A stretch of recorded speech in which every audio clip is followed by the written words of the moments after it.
So I'm here as an educationist and a teacher, someone who has taught in colleges and universities for 3 or 4 decades now.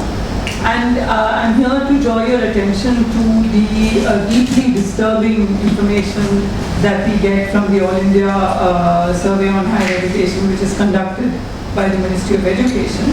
And as Roshan has pointed out, while enrollment in higher education for other marginalized communities has increased in comparison to the previous years, as well as for upper castes, but with regard to Muslim students, there is a very steep decline of 8%. 8% in terms of numbers means 1.8 lakh Muslim students have dropped out in the last year, in the year before, during which the survey was conducted. We should also note that this kind of steep decline is unprecedented. It has never happened to any other group in the past. It is also quite revealing that the most significant decline in Muslim enrollment was reported from Uttar Pradesh with a 36% decrease, and in Jammu and Kashmir with a 26% decrease. These are the 2 states where there's the largest dropout rate. This report also actually shows something else. We won't be talking about that much, but the teachers in higher education institutions are predominantly from general categories, that is 56%, and OBC, that is 32%. So 88% of faculty is from Savarna castes, and Muslims make up 5.6% of poorer teachers in this country. Now, I'm very glad to hear that SIO is planning such a constructive program which will be on the ground, which will talk with the community, which will look at the issues that are affecting the community.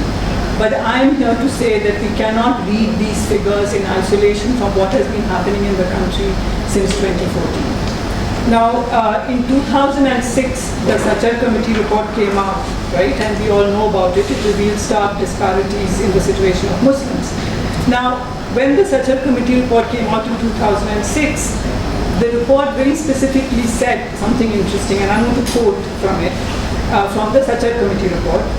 It said it is wrong to assume that there is an inevitable conflict between the interests of the majority and minority communities in this country.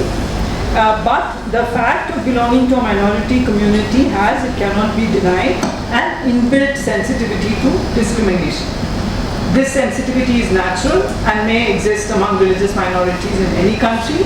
Recognizing this reality is not pandering to the minorities or attacking the majority. Now, this is an interesting paragraph which was possible to say in 2006, because in 2006 we could assume that we were a state and a democracy in which every citizen counts.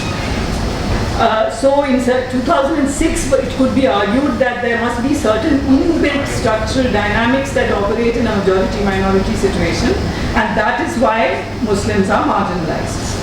And in fact, their indicators were worse than those of SC/STs. So it could be assumed also in 2006, when the Sachar Committee report came out, that there was the political will to address this as an issue. It could be assumed that this report will make a difference. It did make a difference. The report suggested the setting up of an equal opportunity commission.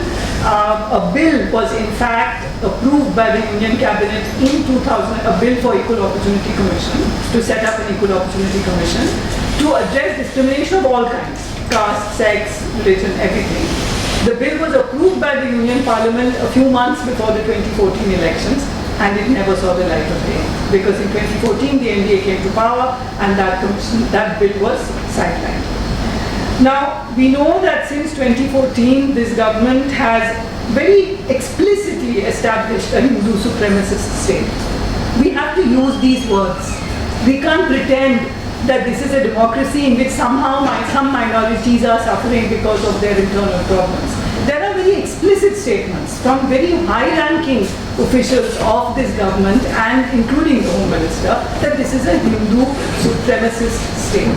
So when such a state is set up, subverting constitution and democratic institutions at every level, and explicitly establishing Muslims as second-class citizens, and the CAA is the most stark instance of this, we cannot understand the steep fall in enrollment of Muslim students in higher education in isolation from the drastic transformations in India that we have seen over the last decade. both at formal and informal levels, which means both institutionally and through the state, but also through lynch mobs, through the complete impunity with which anyone can attack anyone. We saw what happened today or yesterday, that video of visibly Muslim-dressed people being driven away from the banks of the Ganga. That only Hindus can come to the Ganga. Some boys are saying this, and there's a video of this. This is the level now. At every level, both institutionally and every day, there is a situation of extreme everyday violence against Muslim lives, Muslim livelihoods, and Muslim practices. It's not a coincidence that the steepest fall of 36% in Muslim students' enrollment is in Uttar Pradesh, which is an openly violent and brazen example of what Hindu Rashtra is in operation. And that the next steepest fall is in the state of Jammu and Kashmir, which after the abrogation of Article 370 has been buried behind a stone curtain of silence regarding the rapid transformation of demography and private land acquisition that has taken off there, as well as the complete clampdown on any pretense of democratic function. This overall situation of violence and intimidation, including measures such as the ban on the hijab on for Muslim women students in Karnataka educational institutions, this overall situation of violence and intimidation must be kept in mind while trying to understand the steep fall in Muslim students' enrollment. Because it means that families will keep their students back, their children back, and families will in particular keep women back. This government claims to care for Muslim women. It has criminalized triple talaq in order to protect Muslim women from their husbands who abandon them. Look after Muslim women now. You are ensuring that Muslim women's education is badly affected by this kind of violence and intimidation, but also by policies like the ban on the hijab. It is also common knowledge, everybody knows, but it is rarely explicitly noted in the public domain that increasingly it is becoming practically impossible for Muslims to rent houses outside specific neighborhoods. In Delhi, even in Hyderabad, and in almost every city in India, it is almost impossible for Muslims to rent houses except in very specific neighborhoods, which become what we could call Muslim ghettos. Now, what does this mean for higher education? Hostel accommodation is limited, and most students actually live in PG accommodation or rented accommodation, which is becoming increasingly restricted. And as we know, and as Roshan pointed out, the Ministry of Minority Affairs has discontinued the Maulana Azad Fellowship on the grounds that there are many other parallel such fellowships, and we are not aware of such fellowships. I would like the government to list the fellowships that are available to Muslim students. So it's evident that, I mean, this is a simple point that I want to make, that I am very glad that SIO is taking such a constructive approach. It's very important for SIO to take this constructive approach, to go to the community and look at what is happening in the community. But as citizens of India, the rest of us cannot say this is a Muslim issue and that the SIO will deal with it. We have no choice. Normally when we see this kind of steep decline in indicators, we discuss what can be done to reverse the trend, what the government can do. But here what we see is the success of government policies. This outcome, 1.8 lakhs Muslim students dropping out in a year, is the success of this Hindu supremacist government's policy. This was the intention, they have succeeded. So as citizens of India, we have no choice.